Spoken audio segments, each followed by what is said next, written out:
这一期又是来粉丝家解决网络问题的。他之前和我说，整个客厅WiFi信号极差不说，房间的电脑就算插上网线也会频繁的掉线。我们先来听听粉丝是怎么描述他们家网络的。在这里呢，过了，没信号的，在那里就有信号。你在这里没信号？在这里没信号，在那里有信号。在那里就有信号。你那个 WiFi 装在哪里？装在电视机后面。还有这回事啊？然后在餐厅也没有。你在这里有信号？在这里就有，在这里都有。就在这里都有。在这里都有。在这里没有。在这里就没有。当时我一看到这个电视，我就知道是什么原因导致的了。这种情况还是比较好解决的，但是我更好奇的是，为什么他电脑插上网线还能掉线？没理由啊。于是我打算先去看一看他们的热电箱都有哪些设备。来到了热电箱，我还没有查看设备，但这些水龙头就让我眼前一亮。这是哪位将士打的水龙头？我猜他们电脑掉线肯定和这些水龙头有很大的关系，因为这设备本身性能就不差。我话刚说完，就发现这5号口的灯不对劲了。这里我重新播放一遍，大伙仔细看，这网线的灯足足有3秒是不亮的，刚才肯定又发生掉线了一次，这水龙头绝对有问题了。正当我准备拔出来看一下什么情况的时候，它的灯又灭了，这回灭的比之前还要久。视频为证，我可是啥都没干哦。由此我推测这条网线肯定是负责电脑那边的了。于是我来到了电脑面前，把这边的 IP 给拆下来，打算看看里面的网线是什么情况。我拆开以后，发现这里的水龙头也是打的不合格的。这时候我准备用设备给网线对下线的时候，就发现水龙头怎么也塞不进去。大伙可以听当时的声音，我是怎么怼都怼不进去。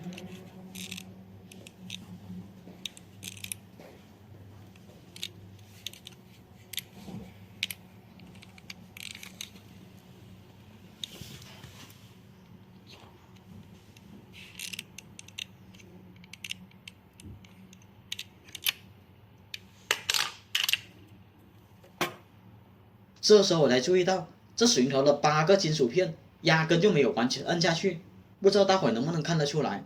反正我们业内人士看一眼就能看出来了。后面我用压线钳把水龙头再压了一遍，压了一遍后，水龙头就很容易接上设备了。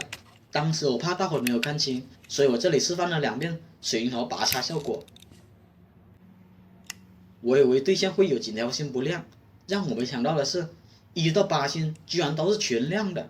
但是大伙注意这里这个 G， 这个灯是检测网线是否接地的，如果接地的话，那么这个 G 会亮起来的。